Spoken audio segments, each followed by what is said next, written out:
मित्रों, welcome to number one classes, जहां होती है नंबर वन पढ़ाई। और पॉलिटी क्लास में बहुत बहुत स्वागत है। हम पढ़ रहे हैं सेंटर स्टेट रिलेशन एंड हमने जो है अब आगे से पढ़ना है borrowing bye the centre and the state, ये पढ़ेंगे आज। उसके अलावा पढ़ेंगे हम इंटर गवर्नमेंटल टैक्स इम्यूनिटीज, उसके बाद में इमरजेंसी का क्या प्रभाव पड़ता है सेंटर स्टेट के रिलेशन पे, वो हम पढ़ेंगे। और इसके द्वारा हम जो है मेन पोर्शन चैप्टर का आज हम खत्म कर देंगे। तो चलो स्टार्ट करते हैं। पहले बात borrowing bye the centre and the state. तो देखो, बोरोइंग किसको बोलते हैं सबसे पहले हम ये समझते हैं। बोरोइंग बोलते हैं भाई साहब पैसा उधार लेने को। अब आप बोलोगे कि borrowing bye the centre and the state, इसका क्या मतलब हुआ? तो इसका ये मतलब हुआ कि भाई जो सेंटर गवर्नमेंट है, जो सेंटर गवर्नमेंट यानी केंद्र सरकार है, और जो स्टेट गवर्नमेंट यानी राज्य सरकार है, दोनों ही पैसा उधार ले सकती है। उनको पैसे की जरूरत पड़ेगी तो पैसा उधार ले सकती है। लेकिन कहां कहां से ले सकती है मित्रों, ये देखना पड़ेगा हमको। ये देखना पड़ेगा कहां से ले सकती है उधार, कौन किसको किससे उधार ले सकती है, कौन किसको उधार दे सकती है। तो देखो, ऊपर तो बैठती है सेंट्रल गवर्नमेंट। सेंट्रल गवर्नमेंट पूरे भारत की गवर्नमेंट है। और स्टेट गवर्नमेंट बहुत सारे राज्यों की, अपने अलग अलग जो राज्य होते हैं उनकी अलग अलग स्टेट गवर्नमेंट होती है। आपको भी पता है, मुझे भी पता है, सबको पता है इस बारे का कि अलग अलग राज्यों की अलग अलग स्टेट गवर्नमेंट होती है। तो बहुत सारी है। अब सेंट्रल गवर्नमेंट को पैसा चाहिए ना, तो सेंट्रल गवर्नमेंट या तो भारत के अंदर से ले सकती है, यानी विद इन इंडिया, भारत के अंदर अंदर से भी उधार ले सकती है, यानी भारत के लोगों से उधार ले सकती है, भारत के बैंकों से उधार ले सकती है, जिससे चाहे उससे उधार ले सकती है सेंट्रल गवर्नमेंट भारत के अंदर, भारत में से, है ना। और इसके साथ में सेंट्रल गवर्नमेंट भारत से बाहर दूसरे देशों से, अदर कंट्रीज से भी उधार ले सकती है। यानी कि सेंट्रल गवर्नमेंट चाहती है अमेरिका से उधार ले सकते हैं, सेंट्रल गवर्नमेंट चाहते हैं रशिया से उधार ले सकते हैं, सेंट्रल गवर्नमेंट चाहती है कि हम इंग्लैंड से उधार ले तो ले सकते हैं, किसी भी देश से। यानी भारत और भारत के बाहर सेंट्रल गवर्नमेंट का पावर जो है, सेंट्रल गवर्नमेंट का जो पावर है मित्रों, वो कहाँ तक चलता है? तो सेंट्रल गवर्नमेंट का पावर जो चलता है वो चलता है भारत और भारत के बाहर। ये हमारा प्यारा भारत है। और इसमें जो है सेंट्रल गवर्नमेंट का पावर भारत में और भारत के बाहर दोनों चलता है। विद इन इंडिया भी ले सकती है और आउटसाइड इंडिया भी उधार ले सकती है, दूसरे देशों से भी उधार ले सकती है। लेकिन स्टेट गवर्नमेंट के मामले में एक चीज लिमिट लगाई हुई है, क्या? कि स्टेट गवर्नमेंट जो है, स्टेट गवर्नमेंट यानी अलग अलग राज्यों की सरकार है, वो केवल भारत के अंदर से ही उधार ले सकती है किसी के पास में। यानी एक स्टेट गवर्नमेंट या तो लोगों से उधार ले सकती है, या फिर केंद्र सरकार यानी सेंट्रल गवर्नमेंट से उधार मांग सकती है। ये स्टेट गवर्नमेंट सेंट्रल गवर्नमेंट से मांग सकती है कि हमको लोन दे दो थोड़ा, या फिर भारत के बैंकों से मांग सकती है। किसी दूसरे देश से उधार वो नहीं ले सकती state government, no. State government को किसी और देश से उधार लेने का अधिकार नहीं दिया गया है, और दूसरे देश से उधार सिर्फ सेंट्रल गवर्नमेंट ले सकती है ना। तो ये है, ये सारी बातें बताई गई है और ये बातें हम पढ़ने वाले हैं। तो चलो एक एक करके हम word by word, line by line पढ़ते हैं, ताकि कुछ ना छूटे, क्योंकि एक भी बच्चा छूटा सुरक्षा चक्र टूटा। The constitution makes the following provision with regard to the borrowing power of the centre and the state. केंद्र सरकार और राज्य सरकारों की उधार लेने की शक्ति के बारे में कॉन्स्टिट्यूशन नीचे वाली बातें बताता है। क्या बताता है? ये कॉन्स्टिट्यूशन कुछ बातें बताता है, वो हम पढ़ेंगे। चलो पढ़ते हैं। Okay. The Constitution, the central government can borrow either within India or outside upon the security of the Consolidated Fund of India, or can give guarantees, but both within the limits fixed by the Parliament. So far, no such law has been enacted by the Parliament. तो बोल रहा है कि साहब central government जो है ना, CG, short में लिख दो सीजी, ये इंडिया से भी बोरो कर सकते हैं और आउटसाइड इंडिया किसी दूसरे देश से भी उधार लेना चाहे तो भी ले सकते हैं। कौन? सेंट्रल गवर्नमेंट वाले, ठीक है। और जो उधार लेंगे तो भाई उधार में कुछ ना कुछ तो सिक्योरिटी रखनी पड़ती है। उधार में सिक्योरिटी का मतलब कि तुम मेरे से पैसा लेने आए, तुमने बोला कि अरे मेरे को 10,000 रुपए दे दे, मेरे को 10,000 रुपए दे दे, या फिर बोलते मेरे को 50,000 रुपए दे दे, या फिर बोले मेरे को 1,00,000 रुपए दे दे, मेरे को नया आईफोन लेने का है। तो मैं बोलूंगा बेटा नया तो आईफोन ले लेना, बिल्कुल कोई दिक्कत नहीं है, मैं 1,00,000 रुपए दे दूंगा, मेरे पास है। बट मैं कैसे मानूं कि तुम चुका दोगे? मैं कैसे मानूं कि तुम जो 1,00,000 रुपए लेके जा रहे हो, आईफोन लेके आ रहे हो, उसके बाद तुम मुझे 1,00,000 रुपए लौटाओगे? तो फिर मैं क्या करूं? सामने वाले ने पूछा। मैंने बोला तू ऐसे कर, ये जो तूने गले में क्या चेन पहन रखी है सोने की, वाह बहुत नाइस चेन है, तो एक काम कर इस चेन मेरे पास रख जा, ये जो तेरी सोने की चेन है ना, ये मेरे को दे जा और 1,00,000 रुपए ले जा। जब तू 1,00,000 रुपए मेरे को लौटाने आएगा ना, तो ये चेन वापस ले जाना, ठीक है? 1,00,000 रुपए प्लस उसका इंटरेस्ट। तो ये मैंने क्या किया, उसकी चेन मैंने सिक्योरिटी गिरवी रख ली, सिक्योरिटी के रूप में रख ली, है ना, जमानत के रूप में रख ली, कि मेरी सिक्योरिटी कर रहा हूं मैं, इस चेन को रख के मेरी सिक्योरिटी कर रहा हूं कि मेरा पैसा सिक्योर है। अब अगर वो पैसा नहीं भी देगा तो मेरे पास उसकी चेन पड़ी, इसको बेच दूंगा मैं, है ना। तो ये क्या होगी? सिक्योरिटी होगी। तो इसको बोलते हैं सिक्योरिटी, कोई उधार लेने के लिए कोई चीज को सिक्योरिटी में रखना। तो जो सेंट्रल गवर्नमेंट होती है वो चेन तो पहनती नहीं है, वो तो सरकार है, वो सोना भी नहीं पहनती, वो आईफोन भी नहीं रखती। तो वो क्या करती है? सेंट्रल गवर्नमेंट के पास सबसे बड़ी सिक्योरिटी होती है CFI, consolidated fund of India. जो मैंने बताया था कि सेंट्रल गवर्नमेंट के जितने भी टैक्स की इनकम होती है और बहुत सारी इनकम होती है, वो सारी income consolidated fund of India में जाती है। और ये इनकम छोटी मोटी नहीं होती भाई, ये हजारों लाखों करोड़ होती है। जीएसटी का मंथली कलेक्शन देखोगे ना, तो 2 लाख करोड़ हो जाता है कई बार, 2 लाख करोड़ महीने का। तो इसमें बहुत पैसा है भाई, इस सीएफआई में बहुत पैसा है, तो इसकी सिक्योरिटी पे सेंट्रल गवर्नमेंट उधारी लेती है। अच्छा, हाँ, ओके। और सेंट्रल गवर्नमेंट ना सिर्फ उधार ले सकती है, ना सिर्फ उधार ले सकती है पैसा, बल्कि वो गारंटी भी दे सकती है किसी के लिए, गारंटी दे सकती है। ये क्या होता है? अभी तो तुमने बोला कि सिक्योरिटी गारंटी वो चेन होती है, और तुमने बोला कि सेंट्रल गवर्नमेंट के पास कोई चेन नहीं होती, वो तो सोना वोना पहनते नहीं, वो तो आईफोन भी नहीं रखते। तो क्या वो अपनी चेन किसी को देगी? इसको बोलते गारंटी देना? नहीं, इसको नहीं बोलते। तो किसको बोलते हैं गारंटी देना? इसको बोलते हैं, मान लो मैं एग्जाम्पल समझाता हूँ कि ये एक आदमी था, इसका नाम था रामू, है ना, और ये था छज्जू, इसका नाम था छज्जू। छज्जू, रामू गया छज्जू के पास, बोला छज्जू छज्जू मेरे को चाहिए पैसा, मेरे को पैसा दे दे, मेरे को आईफोन लेने का है। छज्जू ने बोला अच्छा आईफोन लेने का है? बोला हाँ ठीक है, 1 लाख रुपए दे दूंगा तेरे को मैं, लेकिन मेरे को कुछ चाहिए भाई, दे, तेरे पास कोई चेन, सोने की चेन अंगूठी कुछ है तो दे। रामू ने बोला भाई मेरे पास तो कुछ नहीं है, चेन अंगूठी कुछ नहीं होती तो वही बेच के ले लेता ना, तेरे पास थोड़ी आता मैं। तो छज्जू ने बोला भाई ऐसे तो मैं पैसे नहीं दूंगा, मेरे को थोड़ी पता है कि तू मेरे पैसे वापस करेगा नहीं करेगा, खाके भाग गया तो, खाके भाग गया तो मेरा पैसा मैं क्या करूंगा फिर रामू ने बोला तो मैं क्या करूं? तो छज्जू ने बोला ऐसे आदमी को लेके आ जो मेरा पैसा दे सके, जिसपे मुझे विश्वास हो। तो रामू गया, रामू का दोस्त था एक, उसका नाम क्या था? श्यामू। श्यामू जो था वो उस शहर का बहुत ही जाना माना बिजनेसमैन था, है ना, इसके पास बढ़िया पैसा था। ये किसी का भी पैसा उधार लेता तो आज तक का इसका रिकॉर्ड था कि सबका पैसा चुकाता था, बहुत बढ़िया रिकॉर्ड था इसका, पैसे भी इसके पास बहुत थे, तो सबको पता था कि ये चुका ही देगा, ये तो कोई भी पैसे चुका सकता है, इसके पास बहुत पैसे हैं। तो रामू गया अपने फ्रेंड श्यामू के पास में, बोला श्यामू यार एक काम कर भाई, मैं छज्जू से 1 लाख रुपए उधार लेने वाला हूँ, छज्जू बोल रहा है मेरे को दे नहीं रहा है क्योंकि मेरे पास कुछ उसको देने के लिए है नहीं, सिक्योरिटी में कोई चैन अंगूठी कुछ नहीं है। तो एक काम कर यार, तू चल के उसको ऐसे बोल दे कि अगर रामू जो तुमसे 1 लाख रुपए ले रहा है, अगर रामू ने वो पैसे नहीं दिए तो मैं दूंगा, मैं दूंगा, है ना, मैं दूंगा। ऐसा कौन बोलेगा? श्यामू। क्यों? क्योंकि श्यामू की बहुत रेपुटेशन है। तो अगर श्यामू छज्जू को ये बोल देगा कि रामू ने तुमको पैसे नहीं दिए तो मैं दूंगा, इसको 1 लाख रुपए दे दो, इसको फोन लेके आने दो, इसको आईफोन लेके आने दो, नया मॉडल लेटेस्ट 15, अगर इसने नहीं दिए पैसे तो मैं दूंगा। तो फिर अब क्या हो गया, ये श्यामू ने सिक्योरिटी दे दी किसको? छज्जू को। श्यामू ने छज्जू को सिक्योरिटी दी है कि छज्जू तू रामू को पैसे दे दे, रामू पैसे नहीं लौटाएगा तो मैं लौटाऊंगा, मैं खड़ा हूं पीछे। यानी अगर रामू पैसे नहीं भी देता है, भाग जाता है, तो फिर श्यामू इसको पैसे देगा। तो छज्जू तो सिक्योर हो गया ना, छज्जू का तो सिक्योर हो गया, मामला सुरक्षित हो गया कि छज्जू को तो पैसे मिलेंगे, या तो रामू दे देगा, रामू मना करता है, रामू नाटक करता है, तो फिर श्यामू देगा, और श्यामू तो देगा ही देगा। छज्जू श्यामू की बात तभी मानेगा अगर उसको पता है कि श्यामू ऐसा आदमी है जो पैसे देगा, बिल्कुल देगा। तो सिक्योरिटी भी उसी की मानी जाती है जिस आदमी में खुद की रेपुटेशन हो। तो केंद्र सरकार की बहुत ज्यादा रेपुटेशन है, भारत में सबसे ज्यादा रेपुटेशन किसकी भाई? सरकार की, केंद्र सरकार की। अगर केंद्र सरकार ही कोई लोन का पैसा नहीं दे सकती तो दुनिया में कोई नहीं दे सकता फिर।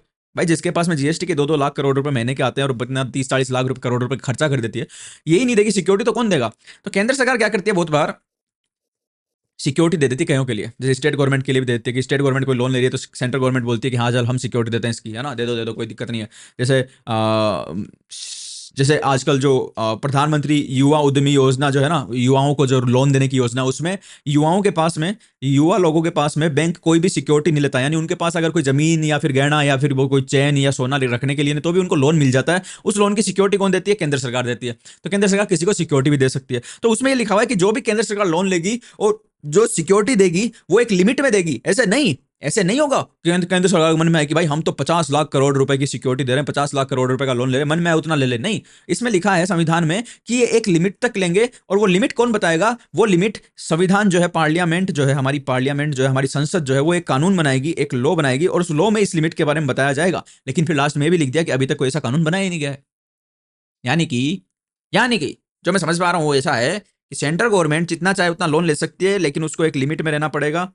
ये लिमिट कितनी होगी ये बताएगी पार्लियामेंट, एक कानून बना के, लो, इस लो को बनाएगी पार्लियामेंट, और इस कानून में लिख सकती है कि भाई इससे ऊपर लोन नहीं ले सकती, इससे ऊपर गारंटी नहीं दे सकती सेंट्रल गवर्नमेंट। लेकिन अभी की बात यह है कि ना ही तो ये पार्लियामेंट ने ये कानून बनाया नहीं है, इसका मतलब कोई लिमिट ही नहीं है, इसका मतलब अभी आज की डेट में अनलिमिटेड है। लेकिन क्या इस पे लिमिट लगाई जा सकती है? हाँ, कैसे लगाई जा सकती है? कानून बना के पार्लियामेंट के द्वारा। तो यही लिखा हुआ, इतनी सी बात लिखी हुई है इस लाइन में, और कुछ नहीं। Similarly, a state government can borrow within India and not abroad upon the security of the consolidated fund of a state, or can give guarantees but both within the limits fixed by the legislature of the states। तो बोल रहा है भाई साहब, ये भी इसमें same बात है जो हमने सेंटर की बात देखी ना, कि वो गारंटी भी दे सकता है किसी के लिए, गारंटी भी दे सकता है किसी के लिए कि वो लोन नहीं देगा तो मैं दूंगा। ऐसा स्टेट गवर्नमेंट भी कर सकती है, और स्टेट गवर्नमेंट लोन भी ले सकती है। लेकिन स्टेट गवर्नमेंट जो लोन ले सकती है उसमें कंडीशन सिर्फ एक है कि सेंट्रल गवर्नमेंट तो भारत में से भी लोन ले सकती है, और भारत के बाहर किसी दूसरे देश से लेना चाहे वहां से भी ले सकती है। लेकिन स्टेट गवर्नमेंट केवल और केवल भारत से ही ले सकती है, भारत के बाहर किसी देश से लोन स्टेट गवर्नमेंट नहीं ले सकती, स्टेट गवर्नमेंट को ये पावर नहीं है। बाकी गारंटी वो भी दे सकते हैं। और यहाँ पे भी वही है कि अगर स्टेट लेजिस्लेचर जो है, स्टेट लेजिस्लेचर यानी उस राज्य की विधानसभा ने अगर कोई ऐसा कानून बनाया हुआ है कि आई, मान लो राजस्थान है, राजस्थान की बात करूं, राजस्थान की विधानसभा ने कानून बना दिया कि राजस्थान सरकार 1 लाख करोड़ से ऊपर का लोन नहीं लेगी, या फिर 1 लाख करोड़ से ऊपर की किसी को गारंटी नहीं देगी, तो इसका मतलब राजस्थान सरकार का फिर लिमिट बन गई कि इससे ऊपर का लोन वो नहीं लेंगे। लेकिन अगर राजस्थान सरकार, राजस्थान जो विधानसभा उसने कोई ऐसा कानून नहीं बना रखा, तो कोई लिमिट नहीं रहेगी। तो लिमिट तभी रहेगी जब ऐसा कोई कानून बना हुआ रहे। ओके मित्रों, ठीक है, समझ गए? हाँ, तीसरी बात करते हैं, the central government can make loans to any state और give guarantee in respect of loans raised by any state. Any sum required for the purpose for making such loan are to be charged to the consolidated fund of India. तो मैंने क्या बताया था कि central government किसी भी state government को loan दे सकती है। सेंट्रल गवर्नमेंट ऊपर होती है, बहुत पैसा उसके पास, स्टेट गवर्नमेंट बोलती है अरे अरे सेंट्रल गवर्नमेंट हमारे पास तो पैसा ही नहीं है, रोड बनाने के लिए पैसा ही नहीं है, लोगों को दवाइयां देने के लिए फ्री में पैसा ही नहीं है, अरे पैसा दे दो पैसा दे दो। तो सेंट्रल गवर्नमेंट बोलती है ले जाओ, अरे ले जाओ, तुम 1 लाख करोड़ 2 लाख करोड़ ले जाओ, लेकिन वापस देना पड़ेगा, लोन दे रहे तुमको,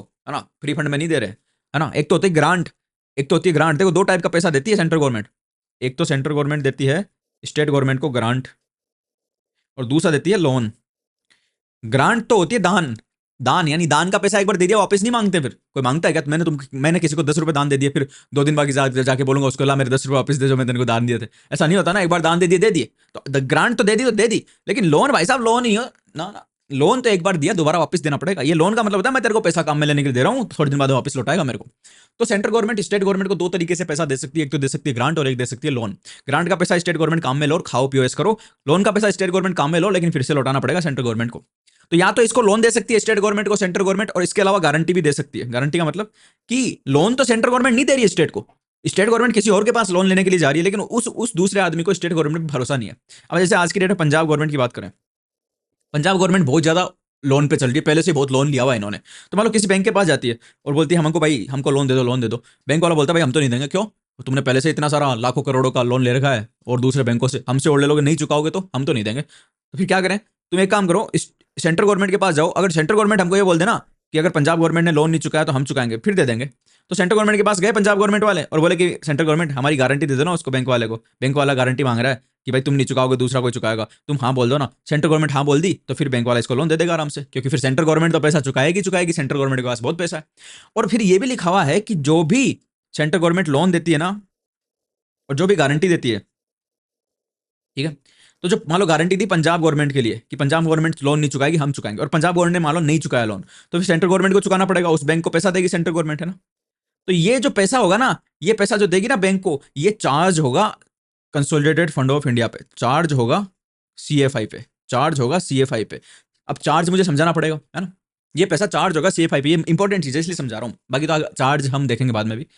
ये लिखा हुआ है चार्ज होगा सीएफआई पे। क्या लिखा हुआ देखो, पढ़ के बताता हूं फिर बताता हूं क्यों लिखा हुआ।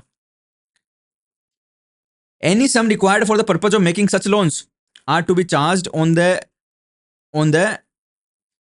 consolidated fund of India, consolidated fund of India। यानी मान लो बैंक को गारंटी दी सेंट्रल गवर्नमेंट ने कि हम दे देंगे लोन, पंजाब गवर्नमेंट नहीं दिया तो ये चार्ज हो गया कंसोलिडेटेड फंड ऑफ इंडिया पे। अब चार्ज का मतलब क्या होता है?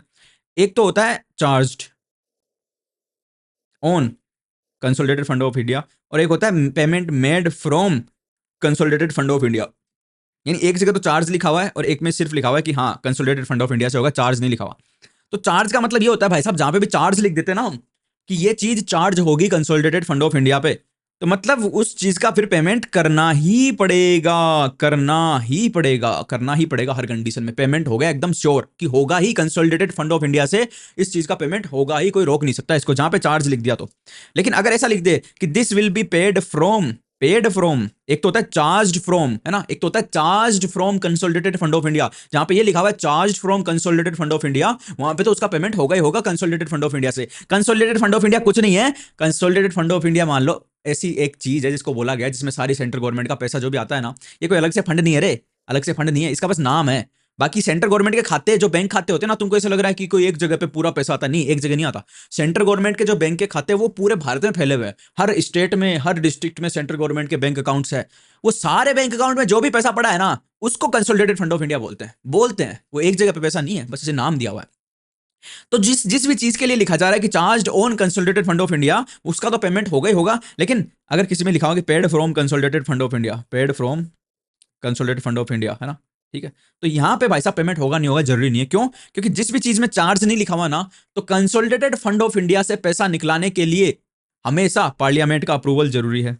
पार्लियामेंट का अप्रूवल जरूरी है, यानी संसद के दोनों सदन प्रस्ताव पारित करेंगे, अप्रूव करेंगे उस पेमेंट को, तभी वो पेमेंट अप्रूव हो पाएगा। किससे? कंसोलिडेटेड फंड ऑफ इंडिया से। तो यहां पे मामला लटक सकता है कि अगर संसद के पार्लियामेंट अप्रूव ना करे तो पेमेंट नहीं होगा। तो ये कहां पे हो सकता है अप्रूवल वाला सिस्टम? सिर्फ वहां पे जहां पे चार्ज नहीं लिखा हुआ। जहां पे चार्ज लिख दिया कि charge on consolidated fund of India, वहां तो पेमेंट होगा ही होगा। ये अप्रूव करो मत करो कोई फर्क नहीं पड़ता, वो पेमेंट होगा, वो तो श्योर है।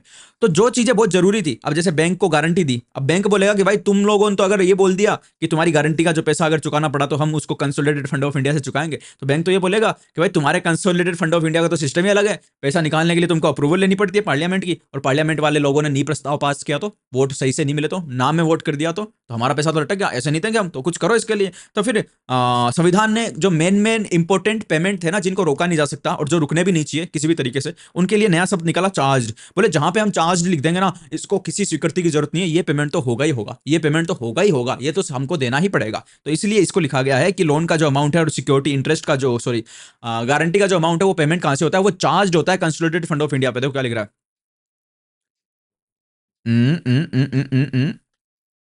Are to be charge on the consolidated fund of India. तो कहीं भी अब चार्ज दिखे ना तुम्हें, तो समझ जाना क्या बोल रहा है चार्ज का मतलब। A state cannot raise any loan without the consent of the center if there is still outstanding a part of any loan matter। ये क्या लिख रहा है वैसे बताता हूँ तुमको, है ना, हिंदी में समझो।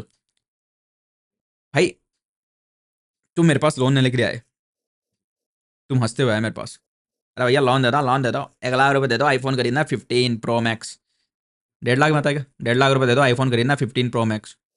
मैंने कहा भाई ठीक है दे देंगे, कोई दिक्कत नहीं, ले ले, ले लिया, ओके। अब आईफोन ले लिया, लेके चला गया, अरे मालूम है सिक्योरिटी कुछ नहीं ली, है ना, दोस्त था मेरा, दे दिया मैंने, मेरे से ले लिया 1 लाख रुपए का लोन, चला गया, आईफोन ले लिया, मजे मार रहा है। अब मैंने सोचा चलो कमाता ही है, इसकी सैलरी है 20,000 रुपये महीने की, थोड़े थोड़े करके दे देगा, कोई दिक्कत नहीं।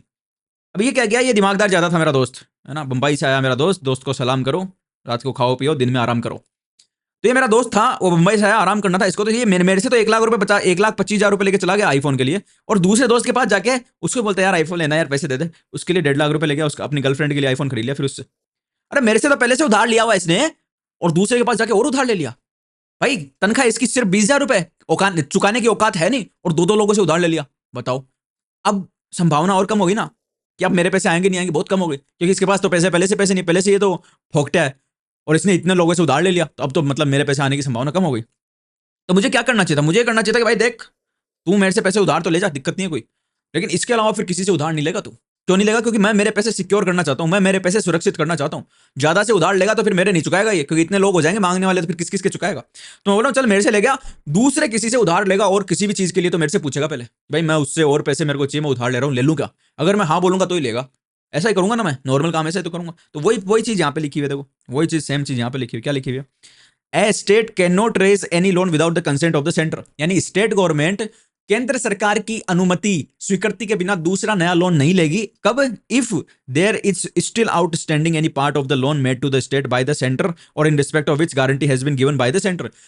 तब नहीं लेगी अगर स्टेट गवर्नमेंट को पहले से केंद्र सरकार ने भी कोई लोन दे रखा है और वो अभी तक स्टेट गवर्नमेंट ने पूरा चुकाया नहीं है, वो बाकी चल रहा है, या फिर स्टेट गवर्नमेंट का किसी लोन के लिए केंद्र सरकार ने गारंटी दी हुई है कि अगर ये स्टेट वाले नहीं चुकाएंगे तो हम चुकाएंगे। अगर इन दोनों में से कोई बात हो रखी है ऑलरेडी, तो फिर अगर नया लोन लेने जा रही है स्टेट गवर्नमेंट, किसी से भी नया लोन लेने जा रही है, तो पहले केंद्र सरकार को, सेंट्रल गवर्नमेंट को पूछेगी कि मालिक हमने आपसे पहले से लोन लिया हुआ है, अभी हमको और चाहिए, हम लेने जा रहे हैं, ले ले क्या? जैसे वो मैं मेरा दोस्त को मैंने बोला ना, वैसे ही केंद्र सरकार बोलेगी स्टेट गवर्नमेंट, और फिर जब केंद्र सरकार बोल देगी ले लो, तभी वो ले सकेंगे, नहीं तो वो नहीं ले सकेंगे। अच्छा ये हो गया भाई खत्म, इतना सा, इतना ज्यादा कुछ था नहीं, पर इतना सा समझाने में बहुत टाइम लग जाता है, क्या बताऊं मैं। Inter governmental tax immunities, immunity किसको बोलते हैं? इम्यूनिटी बोलते हैं, इम्यूनिटी नहीं पता तुमको? कोरोना में कितनी इम्यूनिटी खेला अपन ने, तुमको नहीं पता इम्यूनिटी क्या होती है? इम्यूनिटी होती है बचाव, है ना, रक्षा करना। किससे रक्षा करना? इंटर गवर्नमेंटल टैक्स से, यानी कि एक दूसरे के टैक्स से। कैसे? चलो टैक्स खेलते हैं। ये स्टेट गवर्नमेंट है, ये सेंट्रल गवर्नमेंट है। अब भाई गवर्नमेंट तो दोनों ही भारत की है ना, ये टोटल भारत है, ये टोटल इंडिया है। भारत को दूसरे कलर से ले लूं क्या मैं? ये पूरा भारत है। अब दोनों गवर्नमेंट भारत की तो है, ये भी भारत की सरकार है, वो भी भारत की, राजस्थान की सरकार है मान लो, तो वो भी भारत ही तो है, राजस्थान भी तो भारत में ही है, तमिलनाडु भी तो भारत में ही है, केरल भी तो भारत में ही है, और सेंट्रल गवर्नमेंट भी तो भारत में ही है। अब ये मान लो आपस में टैक्स टैक्स खेलने लग जाए तो जैसे जैसे सेंट्रल गवर्नमेंट की बहुत सारी असेट्स होती है। असेट्स किसको बोलते हैं? असेट्स का मतलब होता है संपत्ति। कोई चीज जो तुमने पैसे देके खरीदी या फिर जो तुम्हारे लिए आगे कहीं पे उसको बेचने जाओ तो कोई पैसे मिल सकते हैं, कोई वैल्यू मिल सकती है उसकी। जैसे बिल्डिंग हो गई, गाड़ी हो गई, मशीन हो गई, है ना? और क्या हो गया? बस हो गई, ट्रक हो गई, रेलवे लाइन हो गई, रेल के इंजन हो गए, डब्बे हो गए। भाई एक एक डब्बा 2-2 करोड़ का होता है। तो ये संपत्ति होती है। ऑफिस हो गया। तो सेंट्रल गवर्नमेंट के मालिक जिस जिन जिन संपत्तियों का मालिक सेंट्रल गवर्नमेंट हो सकता है वो किसी स्टेट में भी हो, है ना? जैसे राजस्थान में हो सकता है ना, रेलवे का कोई ऑफिस हो बड़ा, 2-3-4-5 करोड़ का, है ना? इन चीजों का ऑफिस हो सकता है। स्टेट गवर्नमेंट जिन चीजों की मालिक है वो हो सकता है सेंटर में भी हो। जैसे कई स्टेट गवर्नमेंट के जो है दिल्ली में हाउस होते हैं, है ना? राजस्थान हाउस, फलाना हाउस, ढिकना हाउस। तो एक दूसरे की जगह पे एक दूसरे के अधिकार क्षेत्र में इनकी संपत्ति असेट हो सकती है। तो अगर ये टैक्स टैक्स खेलने लगे आपस में, ये बोलेंगे कि मैं तुम्हारी ये देखो तुम्हारी बिल्डिंग पे टैक्स लगाता हूँ, टैक्स दो मेरे को। ये बोलते हैं तुम्हारी ऑफिस में मैं टैक्स लगाता हूँ, मेरे को टैक्स दो। फिर ये ऑफिस बोलेगा ला तेरी तेरी तेरी तेरी ये तेरी बस आई ना स्टेट की, मेरी तेरी तेरी स्टेट वाली बस मेरी जगह पे चल के आई ना, इस पे टैक्स लगाता हूँ। ये बोलेगा अच्छा तेरी ट्रेन खड़ी है, मैं उस पर तेरी ट्रेन पे टैक्स लगाता हूँ। टैक्स टैक्स खेलने लग जाएंगे, फिर टैक्स टैक्स लड़ने लग जाएंगे, फिर लड़ाई हो जाएगी। तो इसलिए कॉन्स्टिट्यूशन में प्रोविजन बनाया कि भाई स्टेट गवर्नमेंट तो सेंटर की संपत्तियों पर टैक्स नहीं लगाएगा और सेंट्रल गवर्नमेंट स्टेट की संपत्तियों पर टैक्स नहीं लगाएगी। कुछ ऐसी चीजें जिन पर टैक्स ये नहीं लगाएंगे आपस में, यानी कि फ्री, टैक्स फ्री, एक दूसरे का भाई भाई। वो एक सुना होगा तुमने, नाई से ना नाई लेत, धोबी से ना धोबी लेत, लेके मजूरिया ये जाति को ना बिगाड़िए। क्या बोल रहा है इसमें? इसमें अनूप जलोटा बोल रहा है कि जो नाई होते हैं, बाल काटते हैं, वो एक दूसरे के जब बाल काटते हैं ना, जैसे मैं कोई नाई की दुकान बाल कटाने का, मेरे पास तो पैसा लेगा, लेकिन अगर नाई कोई दूसरा जो वही काम कर रहा है वो आएगा उसकी दुकान पे बाल कटाने, तो वो उसके पास पैसा नहीं लेता, है ना? धोबी जो कपड़े धोते हैं, वो लोग जो धुलाने जाएंगे कपड़े उनसे तो पैसे लेंगे, लेकिन खुद अपने ही वही काम करने वाला उसके पास आता है कि यार मेरे भी धो दे, तो फिर वो पैसे नहीं लेते, है ना? तो इसी तरीके से ये स्टेट और सेंटर का काम तो टैक्स लेने का है ना? लेकिन ये एक दूसरे से टैक्स नहीं लेंगे क्योंकि एक ही कैटेगरी के हो गए ना, एक ही डिपार्टमेंट के हो गए। वही यहां पे लिखा हुआ मित्रों, exemption of centre property from state taxation, है ना? क्या लिखा हुआ है? Like any other federal constitution the Indian constitution also contains the rule of immunity of mutual taxation and makes the following provision in this regard. तो क्या क्या provision बनाया हुआ है कि सेंटर के कुछ प्रॉपर्टी, सेंटर गवर्नमेंट की प्रॉपर्टी को स्टेट गवर्नमेंट के टैक्स से एग्जाम्पशन मिलेगी। कैसे मिलेगी? The property of centre is exempted from the taxes imposed by the state और any authority within the state like municipality, district board, panchayat and so on. तो municipality क्या करती है मित्रों? म्युनिसिपैलिटी जैसे मकान होते हैं ना, तो मकानों पर टैक्स लेती है, तुमको पता होगा अगर शहरों में रहते हो तो। लेकिन अगर सेंट्रल गवर्नमेंट का कोई मकान है, सेंट्रल गवर्नमेंट का कोई ऑफिस है, तो उससे टैक्स नहीं लिया जाएगा। तो ये बोल रहा है कि स्टेट गवर्नमेंट की म्युनिसिपैलिटी, डिस्ट्रिक्ट बोर्ड, पंचायत, ये सारी की सारी सेंट्रल गवर्नमेंट से कोई भी टैक्स नहीं लेगी। But the parliament is empowered to remove this ban this. तो ये बैन लगाया हुआ है इस पे, है ना? लेकिन पार्लियामेंट यानी कि केंद्र सरकार के पास में, संसद के पास ये पावर है कि वो इस बैन को हटा सकता है और ये नियम भी बना सकता है कि आज से तुम टैक्स लोगे। लेकिन ये बात बताओ, पार्लियामेंट ऐसा नियम बनाएगी क्या? मतलब पार्लियामेंट खुद नियम बना के स्टेट को ये बोलेगी कि मेरी संपत्ति पे टैक्स ले लो और मेरी जेब से पैसा और ले लो? अरे पार्लियामेंट तो चाहती नहीं पैसा देना स्टेट को, कम से कम पैसा देना चाहती है। तो पार्लियामेंट बिल्कुल नहीं बनाएगी ऐसा, तो नहीं ले सकते आज की डेट में। The word property includes land, building, cattle, share, debt, chattel, everything that has money value and every kind of property, movable और इमूवेबल, टेंजिबल और इंटेंजिबल। तो इसमें सब कुछ आ गया, प्रॉपर्टी में सब कुछ आ गया, जो भी तुमको दिखता है ना सब आ गया। चाहे वो इमूवेबल हो यानी चल सकती हो, जैसे गाड़ी, घोड़ा, हाथी, है ना? इस टाइप के, मतलब गाड़ी घोड़ा हो गया, ट्रेन के इंजन हो गए, ट्रेन हो गई, चल सकती है ना, वो मूवेबल प्रॉपर्टी कहलाएंगे उसको। इमूवेबल बोलते हैं जो प्रॉपर्टी चल नहीं सकती, जैसे बिल्डिंग चल सकती है क्या? बिल्डिंग नहीं चल सकती। रेलवे की पटरियां चल सकती है क्या? ना, एक जगह तो रहती है ना पटरी, ट्रेन चलती है उसके ऊपर, पटरी नहीं चलती। तो इस टाइप की चीजें उनको इमूवेबल प्रॉपर्टी बोलेंगे। प्रॉपर्टी में कोई सिक्योरिटी भी हो सकती है, जैसे शेयर हो सकता है कि आज मेरे पास मान लो रिलायंस का शेयर है, तो रिलायंस का शेयर प्रॉपर्टी होगी ना? कैसे होगी प्रॉपर्टी? क्योंकि उसकी वैल्यू बढ़ती रहती है, उसको कभी बेच सकता हूं, उससे और पैसे में ला सकता हूं। तो ये सारी प्रॉपर्टी में आती है। तो इनमें से किसी भी प्रॉपर्टी पे टैक्स नहीं लगाएगी स्टेट गवर्नमेंट, अगर वो सेंट्रल गवर्नमेंट से रिलेटेड प्रॉपर्टी है तो। फर्दर द प्रॉपर्टी में be used for sovereign like armed forces और कमर्शियल पर्पस। टैक्स नहीं लगाएगी किसी भी प्रॉपर्टी पे, चाहे वो किसी भी काम में आ रही हो, चाहे वो आर्मी के लिए काम में ले रहे हो या फिर कॉमर्शियल पर्पज के लिए काम में ले रहे हो या फिर उससे बिजनेस कर रहे हो। जैसे रेलवे बिजनेस के लिए काम में ली जाती है, कॉमर्शियल पर्पज के लिए होती है, लेकिन रेलवे क्योंकि केंद्र सरकारी कंपनी, तो इस पर टैक्स नहीं लगाया जाएगा। अच्छा, कॉर्पोरेशन पे नहीं होता भाई ये, कॉर्पोरेशन यानी कंपनियों पे नहीं चलेगा ये नियम, है ना? ये ध्यान रखना, कंपनियों पे नहीं चलेगा, ठीक है? कंपनियों पे नहीं चलेगा। द कॉर्पोरेशन और the companies created by the central government are not immune from tax और लोकल टैक्सेशन। यानी कि ये जो इम्यूनिटी मिलेगी ये केवल और केवल सेंटर को मिलेगी। देखो, एक तो होती है सेंट्रल गवर्नमेंट, है ना? एक तो होती है सेंट्रल गवर्नमेंट, सेंट्रल गवर्नमेंट होगी और उसके डिपार्टमेंट होते हैं, डिपार्टमेंट, है ना? डिपार्टमेंट का मतलब कि इसी के अंग है, लेकिन इन्होंने अलग अलग में बांट दिया ताकि काम सारे आराम से हो सके। जैसे रेलवे डिपार्टमेंट हो गया, वाटर डिपार्टमेंट हो गया ना, इस तरीके से डिपार्टमेंट हो गया। तो ये तो होगा ये तो स्पेशल सेंट्रल गवर्नमेंट में आएंगे एकदम ओरिजिनल, इन पे तो टैक्स नहीं लगाएगी। लेकिन एक और चीज होती है कि कई बार सेंट्रल गवर्नमेंट क्या करती है, केंद्र सरकार क्या करती है, वो अपनी कंपनियां बना लेती है, कुछ कंपनी कंपनी और उन कंपनियों से फिर काम करवाती है। फिर वो कंपनी कोई बिजनेस करती है, जैसे बीएसएनएल है। बीएसएनएल क्या है, केंद्र सरकारी कंपनी है। ये क्या काम करती है, ये मोबाइल फोन की सर्विस देने का काम करती है, जिसमें लोग पोर्ट करा रहे हैं जियो के रिचार्ज बढ़ाने के बाद में। तो अगर कंपनी है केंद्र सरकार की, तो फिर भाई उसको छूट नहीं मिलेगी ना। कंपनी एक अलग चीज होती है, कंपनी का एक अलग अस्तित्व होता है। डिपार्टमेंट तो वही है। डिपार्टमेंट का मतलब तो मान लो यहां पे मैं बात करूं रेलवे डिपार्टमेंट, ठीक है। यहां पे मैं बात करूं जल डिपार्टमेंट, वाटर डिपार्टमेंट, तो डिपार्टमेंट कुछ नहीं है भाई। डिपार्टमेंट वही केंद्र सरकार ही है, उसी का हिस्सा है, एक मिला हुआ है उसमें, है ना। लेकिन कंपनी अलग चीज होगी, कंपनी अलग चीज होगी। जैसे फॉर एग्जाम्पल मैं हूं और ये मेरा हाथ है, ये मेरा हाथ है और हमारी पारी हो रही है। तो मेरे मेरे हाथ की पारी हो रही है, लेकिन तुम ये कह सकते हो कि ये दिस इज तुम्हारा हाथ, ये तुम्हारा हाथ है। लेकिन ये हाथ मेरा हाथ तो है, लेकिन ये मैं भी तो हूं। ये हाथ मैं भी हूं और ये हाथ मेरा हाथ भी है। यानी ये अलग से इसको मेरा हाथ बोलते हो, लेकिन ये मैं ही हूं, ये मेरा ही हिस्सा है, मेरा ही हिस्सा है। तो डिपार्टमेंट उसी तरीके से सेंट्रल गवर्नमेंट के हाथ है। लेकिन मैं बोलूं किसी को कि मैं हूं और ये मेरा भाई है, तो मेरा भाई है, लेकिन मेरा भाई मैं नहीं हूं, है ना। मेरा भाई मैं नहीं हूं, वो मेरा भाई है। मेरा हाथ अलग से बोलते हो कि भाई ये तेरा हाथ है, लेकिन तेरा हाथ तू भी है, क्योंकि तेरे से जुड़ा हुआ है। तेरे हाथ में तू भी आता है, तेरे में तेरा हाथ भी आता है, लेकिन तेरा भाई तेरे में नहीं आता। वो भाई तो है, लेकिन वो तू नहीं है, वो अलग अलग है। तो उसी तरीके से ये जो कंपनियां हैं, ये तो एक तरीके से भाई मान लो सेंट्रल गवर्नमेंट की। और ये जो डिपार्टमेंट है, ये इसके हाथ है ना। तो भाई को छूट नहीं भाई, खुद को छूट है, खुद से जुड़ी हुई सारी चीजों को छूट है। जो अलग अस्तित्व है जिसका, क्योंकि भाई का अलग पर्सनैलिटी है, भाई की अलग आइडेंटिटी कार्ड है, भाई का अलग आधार कार्ड है, सब कुछ अलग। तो वो अलग है, मैं अलग। तो इसी तरीके से सेंट्रल गवर्नमेंट तुम अलग, तुम्हारी कंपनियां अलग, है ना। कंपनियों को उसमें नहीं मानेंगे हम। तो इसलिए बोला है कि ये जो छूट है टैक्स की, ये कॉर्पोरेशन को, कंपनियों को नहीं मिलेगी। इंडियन ऑयल कॉर्पोरेशन आईओसी अलग है भाई, नहीं मानेंगे उसको, उसको छूट नहीं देंगे। पेट्रोल पंप खोल के बैठ गए तुम, बोलो पेट्रोल पंप पे टैक्स मत लो, लेंगे भाई। इस पे बीएसएनएल, भारतीय संचार निगम लिमिटेड कंपनी है भाई, इस पे तो टैक्स देना पड़ेगा, है ना। इन पे लगेगा, डिपार्टमेंट पे नहीं लगेगा। तो ये बात दी गई है, ठीक है। इसलिए क्यों क्यों है ऐसा, क्योंकि reason is that the corporation और company is a separate legal entity. जो कॉर्पोरेशन होती है, जो कंपनी होती है, वो एक सेपरेट लीगल एंटिटी होती है। यानी इनको कानून की नजरों में एक अलग व्यक्ति माना जाता है। जैसे मैं बोलूं, मैंने किसकी सिम ली, मैं बोलूंगा जियो की। मैं थोड़ी बोलता हूं अंबानी की, मैं बोलता हूं जियो की सिम ली मैंने। क्या बोलता हूं मैं, जियो की सिम ली। वैसे क्यों नहीं बोलता, जियो का मालिक तो अंबानी है ना, तो मैं से बोलता हूं अंबानी की सिम ली ना।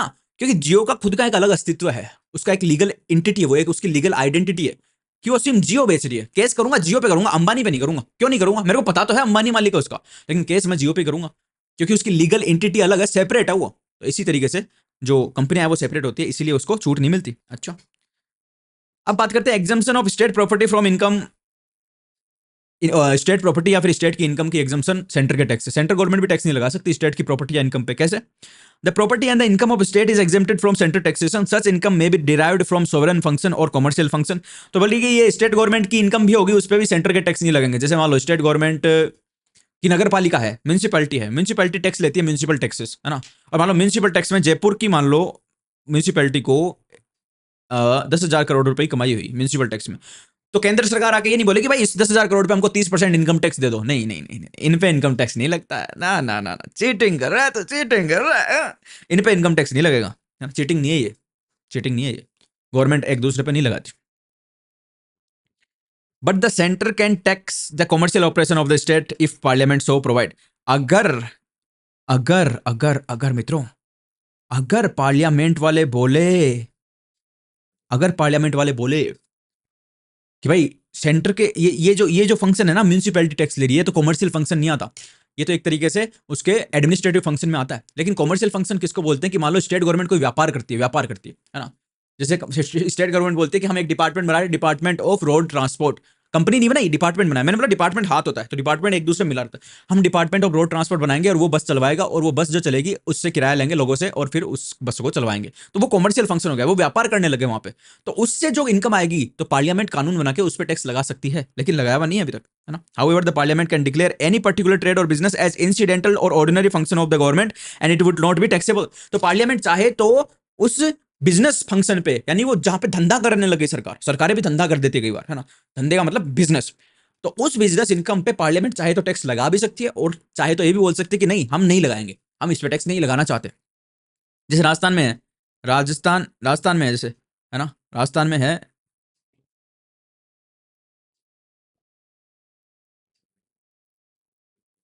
क्या हो गया इसके?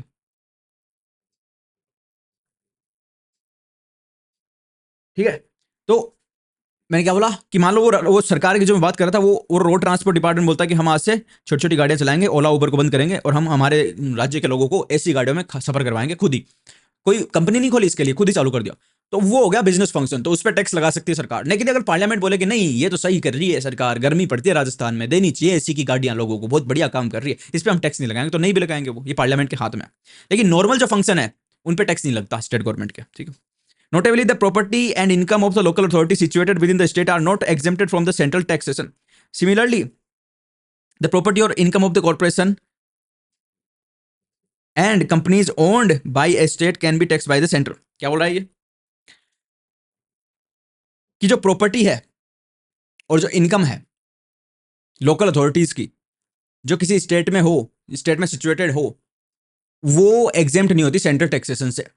यानी मान लो म्यूनिसिपल ऑफिस है, ठीक है, ये म्यूनिसिपल ऑफिस है, इसमें बहुत सारे फ्लोर बने हुए हैं। म्यूनिसिपैलिटी वालों ने इनको किराए पे दे दिया कि भाई लो किराए पे लो, दुकान चलाओ।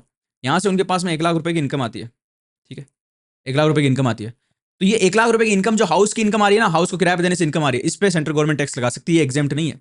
सेंट्रल गवर्नमेंट के मामले में तो सिर्फ ये था कि सेंट्रल गवर्नमेंट के खुद के डिपार्टमेंट की इनकम तो एग्जेम्प्ट है, कोई कंपनी से इनकम हो रही है तो वो एग्जेम्प्ट नहीं है। लेकिन स्टेट गवर्नमेंट के मामले में ये भी बोल दिया कि स्टेट गवर्नमेंट की कोई कंपनी से इनकम हो रही है तो वो तो बिल्कुल भी नहीं है, वो तो सेंटर के मामले में नहीं थी। प्लस जो लोकल अथॉरिटी है उनकी भी जो असेट है और इनकम है वो भी एग्जेम्प्ट नहीं होगी। लोकल अथॉरिटी में म्यूनिसिपैलिटी पंचायत ही आती है, ठीक है। मान लो पंचायत है, पंचायत के पास बहुत बड़ा खेत है। पंचायत ने बोला कि इस खेत पे एक मॉल बना देते हैं, मॉल बना के मॉल को किराए पे देते हैं, ठीक है, और किराए पे देते हैं, और किराए पे मान लो 1 करोड़ रुपए आते हैं साल के। तो इस पे टैक्स लगेगा पंचायत के। पंचायतों को छूट नहीं मिली भी, लोकल अथॉरिटी को छूट नहीं मिली, स्टेट को मिली भी है। स्टेट होती है, उसके नीचे होती है जो लोकल बॉडीज है ना, लोकल बॉडीज। 3 टियर स्ट्रक्चर मैंने बताया था, हमारे जो है 3 टियर स्ट्रक्चर है गवर्नमेंट का। यानी कि ऊपर ऊपर सेंट्रल गवर्नमेंट होती है, ये पहला टियर हो गया, पहला भाग हो गया। उसके नीचे फिर स्टेट गवर्नमेंट होती है, ये दूसरा भाग हो गया गवर्नमेंट का। और फिर उसके बाद में होती है जो लोकल बॉडीज यानी कि स्वायत्त शासित संस्थान, पंचायत और म्यूनसिपलिटी, 3 टियर हो गया। तो इस 3 लेवल पे गवर्नमेंट चलती है, एक तो सेंट्रल लेवल पे चलती है, एक स्टेट लेवल पे चलती है, और एक गाँव के और शहरों के लेवल पे चलती है। ता दिन दिन ना ऐसा करने लग गया मैं तुम्हारे लिए। समझ गए बात को? बिल्कुल। The Supreme Court, in advisory opinion, held that the immunity granted to state in respect of central taxation does not extend to the duties of custom or duties of excise. In other words, the center can impose custom duty on goods imported or exported by a state, or excise duty on the goods produced or manufactured by the state. तो देखो मैंने बताया था 2 duty होती है, इनमें कोई छूट नहीं मिलेगी, बाकी तो टैक्सों से छूट मिलेगी। लेकिन सुप्रीम कोर्ट ने बोला कि भाई चल रहा है ये, हाँ, कि 2 जो टैक्स होते हैं, एक तो होती है ड्यूटी ऑफ कस्टम, क्या लिखा डस्टी क्यों लिखा भाई, एक होती है ड्यूटी ऑफ कस्टम और एक होती है ड्यूटी ऑफ एक्साइज। इसको बोलते हैं आयात निर्यात कर, आयात निर्यात कर, कस्टम, कस्टम को आयात निर्यात कर ही बोलते हैं ना, आयात निर्यात कर। मैं एक नाम सोच रहा था, एक नाम है नहीं इसका कोई। एक्साइज का मतलब होता है उत्पाद कर, ठीक है, उत्पाद कर।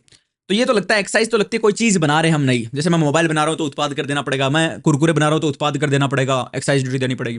मैं सीमेंट बना रहा हूँ तो मेरे को एक्साइज ड्यूटी देनी पड़ेगी। मैं ग्लास बना रहा हूँ, रिमोट बना रहा हूँ, मैं पेन बना रहा हूँ, मैं कुछ भी बना रहा हूँ, मेरे को एक्साइज ड्यूटी देनी पड़ेगी। मैं दारू बना रहा हूँ, एक्साइज ड्यूटी देनी पड़ेगी। दारू पे लगती है स्टेट की एक्साइज ड्यूटी। कस्टम किसको बोलते हैं कि भाई ये भारत है, भारत के अंदर अंदर काम करे कोई दिक्कत नहीं, भारत के बाहर से कोई काम होगा या भारत के अंदर से कोई बाहर जाएगा, बाहर से अंदर आएगा, अंदर से कोई बाहर ना जा सके, बाहर से कोई अंदर ना आ सके, सोचो अभी ऐसा हो तो क्या हो, सोचो कभी ऐसा हो तो क्या हो। ऐसा होगा नहीं, क्योंकि अंदर से बाहर भी आ सकता है, बाहर से अंदर भी जा सकता है। बस तुम जब घुसोगे भारत में तो तुमको या तो इंपोर्ट ड्यूटी देनी पड़ेगी या फिर एक्सपोर्ट ड्यूटी देनी पड़ेगी, है ना। तो ये जो ड्यूटी है, ये जो स्पेशल ड्यूटी है, सुप्रीम कोर्ट ने बोला भाई इन पे छूट नहीं है।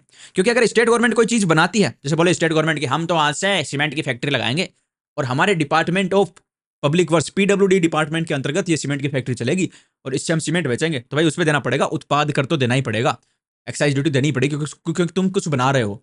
या फिर ये बोलती है स्टेट गवर्नमेंट की भाई नया धंधा चालू करते हैं, गुजरात की गवर्नमेंट है, गुजरात बोलती है पास में पोर्ट तो पड़ता ही, एक काम करते हैं वहां से सस्ता माल मंगा लेते हैं कोई भी दूसरे देश से, और हमारे यहाँ पे मंगा के डिपार्टमेंट ऑफ पब्लिक वेलफेयर को दे देते हैं, वो फिर लोगों में बेचेगा इसको, है ना, और पैसे कमाएंगे। तो उस पर भी देना पड़ेगा भाई, इंपोर्ट ड्यूटी एक्सपोर्ट ड्यूटी देनी पड़ेगी, जो भी लगती है अगर बाहर से सामान मंगाओगे ना दूसरे देश से, उनमें छूट नहीं है। ऐसा बोला सुप्रीम कोर्ट ने, मैंने नहीं बोला। मेरे को मत देखो तुम ऐसे जालिम भरी नजरों से कि यार तू कभी तो बोलता है टैक्स पे छूट नहीं है, कभी बोलता है, कभी बोलता है ये देना पड़ेगा, कभी बोलता है वो नहीं देना पड़ेगा। मैं थोड़ी बोलता हूँ, मैं हूँ कौन बोलने वाला, सुप्रीम कोर्ट ने बोला भाई, यो मन्ना नहीं बोला।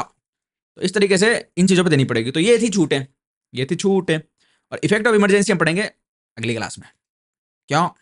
अरे क्यों? इसलिए इसलिए इसलिए इसलिए नहीं, पढ़ लेते हैं, चलो छोटा सा ये इफेक्ट ऑफ इमरजेंसी पढ़ लेते हैं। Effect of emergency, the central state financial relation in normal times described above undergo changes during emergency. अभी तक हमने जो सेंट्रल स्टेट के फाइनेंशियल रिलेशन पढ़े थे ना, वो तो थे जब साधारण जिंदगी हो। लेकिन जब मेंटोस जिंदगी हो जाए तो फिर क्या हो जाता है? मेंटोस जिंदगी का मतलब जब इमरजेंसी लग जाए, तो एक तो इमरजेंसी लगती है नेशनल इमरजेंसी, एक लगती है फाइनेंशियल इमरजेंसी। हमने देखा था दो टाइप की इमरजेंसी होती है। नेशनल इमरजेंसी आर्टिकल 352, तो आर्टिकल 352 में नेशनल इमरजेंसी लगती है while the proclamation of national emergency, राष्ट्रीय आपातकाल जब देश में लगा हुआ हो अंडर आर्टिकल 352 352 के अंतर्गत is in operation, the president can modify the constitutional distribution of the revenue between centre and the state. तो उस केस में जो हमारा राष्ट्रपति है वो राज्य और केंद्र के बीच में जो संविधान ने जो रेवेन्यू का क्या दिया था डिस्ट्रीब्यूशन, मॉडिफाई द कॉन्स्टिट्यूशन, संविधानिक रूप से जो डिस्ट्रीब्यूशन यानी कि बंटवारा किया गया है रेवेन्यू का सेंटर और स्टेट के बीच में, उसको बदल सकता है कौन? राष्ट्रपति। This means that the president can either reduce or cancel the transfer of finances for sharing and the grants in it from the center to the state. Such modification continues till the end of the financial year in which the emergency ceases to operate. तो जैसे मैंने बताया था भाई साहब, हमने दो चीज देखी थी, बहुत बढ़िया तरीके से देखा था हमने कि सेंट्रल गवर्नमेंट को ना दो टाइप की चीजें देनी पड़ती है, दो टाइप के पेमेंट देने पड़ते हैं स्टेट गवर्नमेंट को। एक तो देनी पड़ती है ग्रांट्स इन एड, और दूसरा उनको शेयर करना पड़ता है क्या, अपने भी जो भी सेंट्रल टैक्स होते हैं उनमें से हिस्सा 41% जो कि अब की चल रहा है फाइनेंस कमीशन के हिसाब से, वो ये दोनों शेयर करने पड़ती है। ये पैसा देना पड़ता है सेंट्रल गवर्नमेंट को, किसको? स्टेट गवर्नमेंट को। लेकिन अगर इमरजेंसी लग रही हो तो राष्ट्रपति बोल सकता है कि भाई ये भी नहीं देंगे, ये भी नहीं देंगे, नहीं देंगे, कर लो जो करना तुमको, तुमको जो करना है वो कर लो, नहीं देंगे, इमरजेंसी लगी हुई है आर्टिकल 352 में। तो यहाँ पे पावर आ जाता है राष्ट्रपति के पास में, है ना। ऐसे नहीं रहता, ऐसे तो देना पड़ेगा, साधारण जिंदगी में देना पड़ेगा, लेकिन मेंटोस जिंदगी आ जाए तब नहीं दे तो भी चलेगा, है ना। वो नियम बना सकते कि हम नहीं देंगे अब पैसा, जब तक इमरजेंसी लग रहेगी नहीं देंगे। और ये प्रोविजन कब तक लागू रहेगा? तो ये प्रोविजन तब तक लागू रहेगा, this modification continues till the end of the financial year in which the emergency ceases to operate. इसका मतलब क्या, ये भी समझ लो। मान लो इमरजेंसी लगी 1 जनवरी 2019 को, ठीक है, और ये इमरजेंसी लगी लगी लगी लगी लगी लगी लगा लगा लगा रे प्रगा इमरजेंसी का रोग। 1 जनवरी 2019 को इमरजेंसी लगी है, 2019 है, और ये लगी है, लगी लगी लगी लगी लगी लगी लगी चल रही है, और इसको हमने 1 अप्रैल 2024 को हटा दिया। 1 अप्रैल 2024 को इमरजेंसी हटा दी, ठीक है। तो अब मेरे को बताओ, जो बदल दिए थे नियम कि भाई कोई टैक्स नहीं देंगे स्टेट वालों को, कोई टैक्स नहीं बांटेंगे, कोई नहीं बांटेंगे, वो नियम कब तक लगे रहेंगे बटने वाले? चालू तो 1 जनवरी से हो जाएंगे, ठीक है। मान लो 1 जनवरी को इमरजेंसी लगाई, 1 जनवरी को प्रेसिडेंट ने बोल दिया कोई टैक्स नहीं बांटेंगे, तो वो चालू तो यहाँ से हो गए, खत्म कहाँ पे होंगे वो? तो आप बोलोगे साहब 1 अप्रैल को खत्म हो जाएंगे, लेकिन इतना आसान है नहीं, इतना आसान है नहीं। यहाँ पे तो क्या लिखा हुआ है, from the end of financial year in which financial year the emergency was removed, end of the financial year in which year the emergency ceases to operate। अब देखो यहाँ पे इसका मतलब क्या होता है, फाइनेंशियल ईयर समझो पहले तो। नॉर्मल ईयर तो हमारा होता है कि 1 जनवरी से चला और 31 दिसंबर को खत्म हो गया, 31 दिसंबर को हैप्पी न्यू ईयर ये वो करके हम नाच कूद के सेट हो जाते हैं, ठीक है। ये होता है नॉर्मल जिंदगी, ये होती है साधारण जिंदगी 1 जनवरी से 31 दिसंबर। लेकिन जो मेंटोस जिंदगी होती है जिसको हम बोलते हैं फाइनेंशियल ईयर, ये ऐसे नहीं चलता भाई। फाइनेंशियल ईयर 1 अप्रैल से स्टार्ट होता है और 31 मार्च तक चलता है। आप बोलोगे ये टेढ़ा क्यों है? मुझे नहीं पता, टेढ़ा है लेकिन मेरा है, मुझे नहीं पता ऐसा क्यों है, लेकिन है ऐसा ही है फाइनेंशियल ईयर, है ना। तो फाइनेंशियल ईयर ये होता है, सारे टैक्स वैक्स के काम, सारे पैसे वाले रिलेटेड काम इसी के हिसाब से होते हैं। किसके हिसाब से? इस फाइनेंशियल ईयर के हिसाब से, ठीक है। अच्छा, 1 अप्रैल से 31 मार्च के हिसाब से। अब ये बोल रहा है कि भाई साहब इमरजेंसी में जो प्रेसिडेंट ने मॉडिफिकेशन किया कि सेंटर वाले स्टेट वालों को टैक्स नहीं देंगे, कुछ भी नहीं देंगे, ये नहीं देंगे, वो नहीं देंगे, तो मॉडिफिकेशन तब तक लगेगा उस फाइनेंस ईयर के एंड तक लगेगा जिस फाइनेंशियल ईयर में इमरजेंसी सीजेस टू ऑपरेट हुई हो, सीजेस टू ऑपरेट हुई हो, मतलब ये मित्रों कि मान लो मैंने बताया था कि वो इमरजेंसी 1 जनवरी 2019 से तो लगाई गई और 1 अप्रैल 2024 को उसको बोला कि हाँ आज से इमरजेंसी बंद। तो 1 अप्रैल 2024 को हमको ये देखना पड़ेगा कि 1 अप्रैल 2024 को कौन सा फाइनेंशियल ईयर चल रहा था। तो मैंने बताया फाइनेंशियल ईयर चलता है अप्रैल से लेकर मार्च तक, यानी कि 1 अप्रैल से नया फाइनेंशियल ईयर स्टार्ट हो चुका था ऑलरेडी, 2024 से लेकर 31 मार्च 2025 तक फाइनेंशियल ईयर ये वाला चल रहा था, है ना। 1 अप्रैल को हम देखेंगे कौन सा फाइनेंशियल ईयर चल रहा था, तो 1 अप्रैल 2024 से लेकर 31 मार्च 2025 तक एक फाइनेंशियल ईयर चलता है। अब नियम ये है कि जिस फाइनेंशियल ईयर में इमरजेंसी हटाई गई उसके लास्ट यानी उस फाइनेंशियल ईयर के खत्म होने तक ये जो मॉडिफिकेशन किए थे प्रोविजन में कि कोई टैक्स नहीं देंगे स्टेट वालों को, कोई शेयर नहीं करेंगे टैक्स, ये प्रोविजन तब तक चलेंगे जब तक कि वो फाइनेंशियल ईयर खत्म नहीं हो जाता जिस फाइनेंशियल ईयर में इमरजेंसी हटी। तो भाई ये तो बहुत बढ़िया बात है कि 1 अप्रैल 2024 को इमरजेंसी हटी और ये पहला ही दिन था फाइनेंशियल ईयर का। इससे जस्ट पहले 31 मार्च 2024 यानी एक दिन पहले ही दूसरा फाइनेंशियल ईयर खत्म हुआ है। जो इससे पिछला फाइनेंशियल ईयर था वो 31 मार्च 2024 को खत्म हुआ। तो अगर प्रेसिडेंट 31 मार्च 2024 को ये बोल देता कि भाई इमरजेंसी आज से हटा रहे हैं, तो जो नियम बदले थे टैक्स शेयर करने के वो भी अब तभी हट जाते 31 मार्च 2024 को। क्यों? क्योंकि उसने बोला कि जब इमरजेंसी खत्म होती है उस फाइनेंशियल ईयर के खत्म होते ही वो नियम भी खत्म हो जाएंगे। तो भाई 31 मार्च को फाइनेंशियल ईयर खत्म हो रहा था 12 बजे खत्म हो रहा था 12 बजे, 1 अप्रैल आ रही थी, 1 अप्रैल आने से नया साल चालू हो जाता है, फाइनेंशियल ईयर नया चालू हो जाता है। तो 31 मार्च को ही 12 बजे फाइनेंशियल ईयर भी खत्म होने वाला था और 31 मार्च को ही प्रेसिडेंट ने ये भी बोला कि हाँ भाई हाँ भाई हाँ भाई ठीक है ठीक है ठीक है हटा रहे इमरजेंसी हटा रहे हैं। तो 31 मार्च को इमरजेंसी भी हटेगी और 31 मार्च को वो नियम भी हट जाएंगे, क्योंकि उसमें लिखा हुआ है कि वो नियम तब हटते हैं on the end of the financial year in which the cessation of emergency was announced, यानी इमरजेंसी का सीजन जहाँ पे अनाउंस किया गया। लेकिन यहाँ पे क्या हो गया कि 1 अप्रैल को भाई नया फाइनेंशियल ईयर चालू हो गया। अब नियम में ये लिखा हुआ है कि मान लो 1 अप्रैल को अनाउंस किया गया तो जब तक ये पूरा फाइनेंशियल ईयर खत्म नहीं होगा, ये खत्म होगा 31 मार्च 2025 को, है ना, 2025 को। तो 31 मार्च 2025 तक इमरजेंसी चलेगी। और एक और एग्जाम्पल लेता हूँ मैं थोड़ा सा। मान लो इमरजेंसी 1 अप्रैल को नहीं हटाई, इमरजेंसी हटाई उसने 31 दिसंबर 2024 को, है ना। तो इसमें भी देखेंगे कि 31 दिसंबर कौन से फाइनेंशियल ईयर में आ रहा है, तो भाई दिसंबर चल रहा है। अच्छा, तो इसके बाद में मार्च में खत्म होगा। हमेशा ये ध्यान रखो कि फाइनेंशियल ईयर मार्च में खत्म होता है। तो 31 दिसंबर 2024 के बाद में कौन सा मार्च आएगा सबसे पहले, तो भाई 31 दिसंबर 2024 के पास तो सबसे पहला मार्च आएगा 31 मार्च 2025। 31 दिसंबर 2024 के बाद में 31 मार्च 2024 तो नहीं आएगा ना, वो तो गया पहले भाई। थोड़ा खोपड़ा, ये देखो यहाँ पे 31 मार्च था, 31 मार्च 2024 था, फिर यहाँ पे 31 दिसंबर आया, इसके बाद में तो आएगा 31 मार्च 2025 आएगा ना, इसके बाद में, इसके बाद वाला मार्च।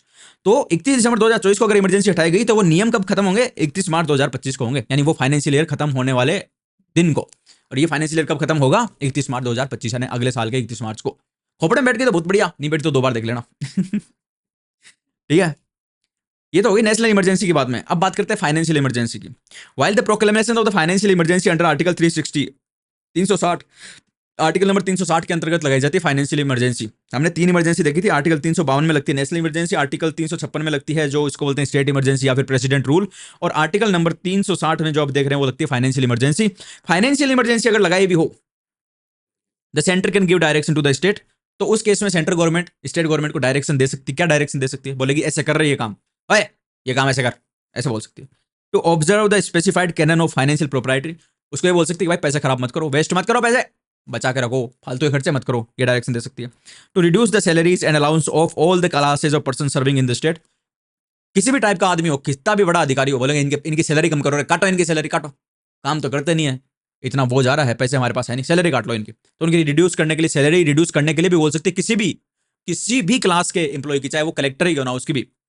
And to reserve all money bill and other financial bill for the consideration of president, और उसके अलावा जो भी बजट स्टेट गवर्नमेंट लेके आएगी उसको रिजर्व करना पड़ेगा प्रेसिडेंट के कंसिडरेशन के लिए। यानी आप लेके आ रहे हो बजट, बजट में क्या लिख रहे हो कि भाई हमारे पास इतना पैसा आएगा, हम इस में खर्चा करेंगे, तो खर्चा करने से पहले बाबा रुक जा, प्रेसिडेंट को दिखा, दादाजी को दिखा कि तू तेरा खर्चा सही से तो कर रहा है। प्रेसिडेंट बोलेगा कि हाँ भाई ठीक है, फिर तुम कर सकते हो, नहीं कर सकते। तो ये पावर आ जाती है कब, जब फाइनेंशियल इमरजेंसी लगी रहो भारत में। लेकिन खुशखबरी ये है कि भारत में आज तक कभी फाइनेंशियल इमरजेंसी लगी नहीं।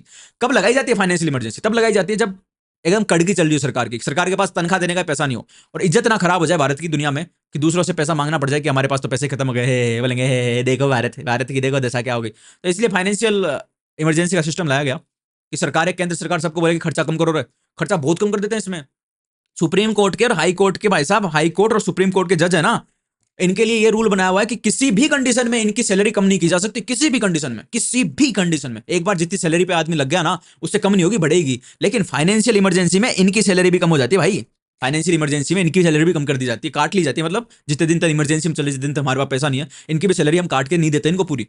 कि फाइनेंशियल इमरजेंसी का मतलब ये है कि देश के पास पैसा बचा ही नहीं भाई साहब, और पैसा ही नहीं बचा तो फिर देंगे कहाँ से, है ना? चाहे सुप्रीम कोर्ट हो चाहे हाई कोर्ट हो, चलेगा कहाँ से बिना पैसे के? तो ये था भाई साहब सिस्टम। यहाँ पे ये नियम ऐसे बदल जाते हैं। यहाँ पे कुछ तुमको आर्टिकल दिए वो पढ़ लेना, और उसके बाद में कुछ हमारी बातें की भी है कि अलग अलग जो कमीशन आए थे, राजमनार कमेटी और कमीशन, इनके बारे में पढ़ेंगे। ये सेंट्रल स्टेट रिलेशन बहुत बड़ा है भाई, बहुत बड़ा है, और इसको पढ़ना भी अच्छा जरूरी है। तुमको एक पता चल जाता है कि हाँ भाई सेंटर और स्टेट के बीच में थोड़ी वो चलती रहती है, क्या बोलते हैं उसको, तू मैं नोक जोक चलती रहती है, समझना जरूरी है, ताकि तुम्हें आगे समझ में आए सब कुछ, है ना? पॉलिटिको ढंग से समझ सको, फेडरलिज्म को ढंग से समझ सको। तो आज की वीडियो में इतना ही मित्रों, मिलते हैं नेक्स्ट क्लास में। ऊपर नंबर 1 दिया हुआ उसको दबा के सब्सक्राइब कर सकते हो। इधर पूरी पूरी प्लेलिस्ट आ रही है, इसमें पॉलिटिक्स की सारी वीडियो मिल जाएगी। नीचे लाइक का बटन है, उसको दबाना, और यूं यूं यूं मित्रों यूं लाइक कर देना। दिखा नहीं तुमको? अरे मैं दिखाता हूँ तुमको, मैं बताऊंगा लाइक कैसा होता है। तुमको अगर नहीं बताना लाइक कैसा होता है, I will show you, I will show you. देखो, लाइक कर देना, दिखा दे भाई, यूं लाइक कर देना, यूं यूं लाइक का बटन दबा देना। चलते हैं, पार्टी करोगे? पार्टी करोगे? लो पार्टी कर देता हूं मैं। ये, या फिर बच्चे हो तो तुम्हारे लिए गुब्बारे, गिफ्ट, लाइक करने का गिफ्ट है ये।